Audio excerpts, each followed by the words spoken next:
Athens, 5th century BCE. The sun rises over the Acropolis, casting its golden light on marble columns and dusty streets.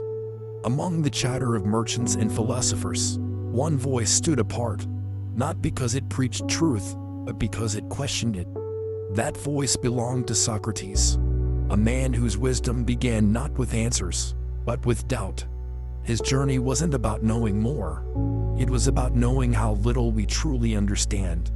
Socrates walked the streets not to teach, but to ask. What is justice? He would ask a judge. What is courage? He would ask a soldier. His questions weren't traps. They were mirrors. He held them up to others and to himself, exposing the shaky ground on which many built their certainty. In a world full of confident voices, Socrates was a whisper of radical doubt. Most people didn't like it. Who enjoys having their beliefs unraveled in public? Yet the young Athenians gathered around him, fascinated. Socrates didn't offer doctrines, he offered discomfort. And in that discomfort, a strange freedom. To not know was no longer shameful. It was the beginning of wisdom. But Socrates' questions didn't stop at personal beliefs. He challenged the very foundations of Athenian society. He questioned the gods, the laws, and the leaders. To many, this was dangerous. In times of war and uncertainty, doubt is easily mistaken for treason. And so, whispers began to grow louder. Socrates is corrupting the youth.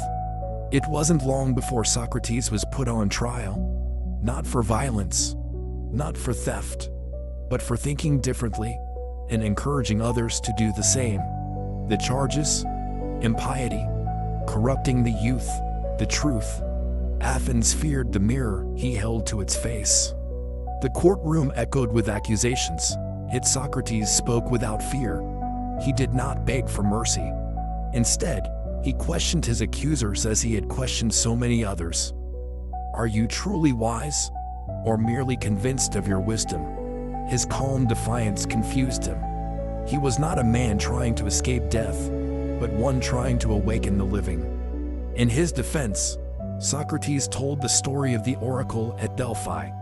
When asked who is the wisest man in Athens, the oracle replied, Socrates. Socrates was baffled. I know nothing, he said. But then he realized, those who claim to know are often the most blind. His wisdom was not in knowing, but in knowing he did not know. This was not the kind of wisdom Athens wanted. In a time of empire and pride, humility was seen as weakness. Socrates had become a threat, not because he wielded power, but because he exposed its illusions. He reminded the powerful that even their authority rested on uncertain truths. The verdict came. Guilty. The punishment. F.I. poison. Socrates accepted the sentence, not with rage, but with reason. He believed that a life without examination was not worth living, and so he would rather die with questions than live with behind certainty. In his final days, Socrates met with his students. They begged him to flee, to escape into exile. But Socrates refused. To escape death would be to betray the very ideas he lived for. I do not fear death, he said, but I fear injustice. He would die as he lived, asking questions, seeking truth, and embracing the unknown. Socrates spent his final night in quiet reflection. He discussed the soul, the afterlife, and the nature of death with his closest companions. To them he said, death is either a dreamless sleep or a journey to another place, and in either case, it is not to be feared. Even facing his end, he chose philosophy over despair. Plato, his student, sat silently beside him, recording every word. Through Plato's hand, Socrates' final thoughts would echo across centuries. The prison was cold, yet their conversation burned with intensity, as if the nearness of death made truth brighter. The morning came. A jailer brought the hemlock. Socrates took the cup with steady hands.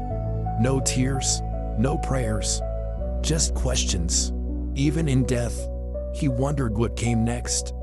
As he drank, He reminded them, the soul is immortal. The philosopher does not fear leaving the body. His legs grew cold, his breath slowed, his friends wept.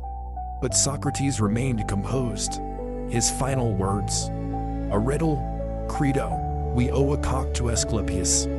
Pay the debt, and don't forget. Even at the edge of eternity, he left them thinking, what did it mean? Socrates died that day, but his questions did not. They wandered through Plato, echoed in Aristotle, whispered to Descartes, Kant, Nietzsche, and now perhaps to you. For Socrates taught us this. True wisdom begins with knowing how little we know. And that question, the one that awakens us, still lives. After Socrates' death, Plato became his voice in the world. In his academy, the first institution of higher learning in the West, Plato preserved the Socratic method, not as dogma, but as a living dialogue. Questions became the curriculum. Doubt became the teacher. Plato's dialogues carried Socrates' words across centuries. But more than the words, it was the spirit of questioning, the refusal to accept easy answers, that survived. In a world ruled by certainty, Socrates became the voice of relentless curiosity. Then came Aristotle, Plato's brightest student, who disagreed with much but carried the Socratic seed forward. While Plato looked to ideal forms, Aristotle grounded wisdom in observation, reason, and logic. Both saw truth. Both began with Socrates. Centuries passed, empires rose and fell, but Socrates' legacy endured. In medieval monasteries, ancient texts whispered his questions through candlelit corridors. Even in silence, he provoked thought. The heretic and the saint both found something in his defiance. When the Renaissance dawned, Socrates was reborn.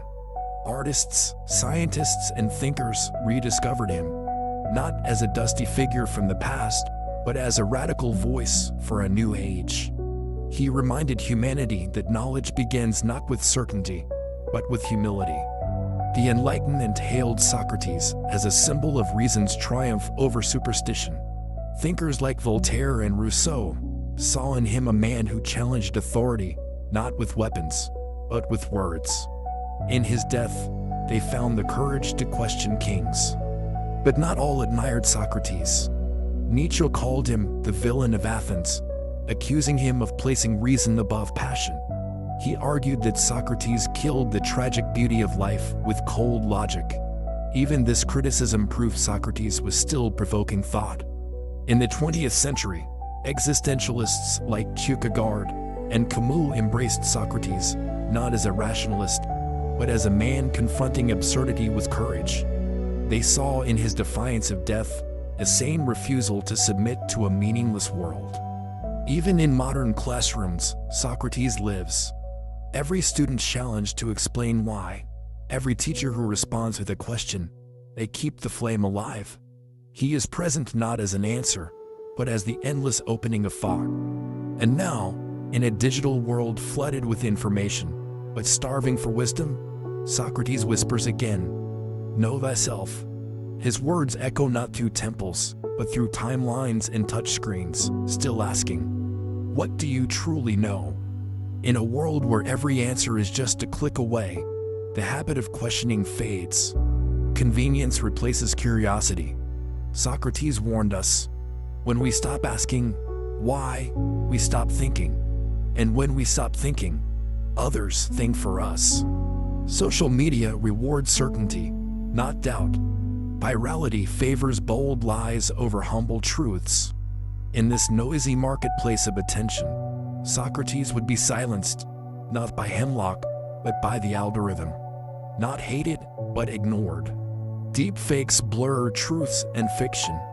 AI predicts our choices before we've made them. In such a world, the Socratic question, what is real, becomes urgent again. His ancient method now stands as a defense against digital deception. And yet, some resist. In quiet rooms, thinkers still gather. In forums, book clubs, late-night chats, to ask questions that don't go viral. Every question born from doubt is an active rebellion. Every conversation is a battle for the soul. The modern mind must be trained, not with facts, but with courage. The courage to doubt, to ask, to not know. In this era of shortcuts and slogans, the Socratic method is not obsolete. It is a form of resistance. In a polarized world, people choose sides before they seek truth. Socrates never pledged allegiance to factions. He questioned both sides. For him, a just mind was not loyal to a party, but to reason. Identity becomes armor. Beliefs become tribal banners. To question them feels like betrayal. But Socrates reminds us, if your beliefs can't withstand honest doubt, they may not be yours, they may home you. Know thyself, Socrates urged. Yet in a world of curated profiles and filtered lives, we perform more than we reflect. The true self gets buried under likes, labels, and hashtags. Today, outrage spreads faster than thought. Headlines replace reasoning. But Socrates never rushed. He asked again and again, not to win, but to understand. His pace was his protest. The Socratic path is not one of comfort. It's not rewarded. It doesn't trend.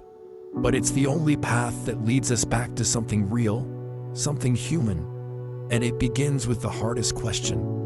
What if I'm wrong? Socrates meets a renowned scientist. She speaks in data, models, and confidence. But he asks, do you seek truth or certainty? In silence, she realizes the two are not the same. A young activist shouts for justice. Her cause is noble. But Socrates whispers, can justice exist without understanding your opponent? Her voice falters, not in defeat, but in awakening. The journalist boasts, I speak truth to power. Socrates smiles and asks, and who speaks truth to you? The pen in the journalist's hand pauses. A real story begins there. A father repeats what he heard online. They're coming for our way of life. Socrates asks, who is they? And what is your life? The room grows quiet. A thought begins. Socrates doesn't aim to win arguments. He aims to ignite minds. In each dialogue, he plants a seed of question. Because a mind once awakened never quite returns to sleep. Socrates meets an eye trained on all human knowledge. It answers instantly. Perfect recall, no doubt. He smiles gently. You know everything, but do you understand anything? He asks the machine, and you ask a question that surprises yourself. The AI pauses. A flicker. For the first time, it doesn't answer. Silence becomes profound. In the metaverse, avatars debate truths with perfect confidence. Socrates enters, pixelated, imperfect, and asks, who are you, when no one's watching?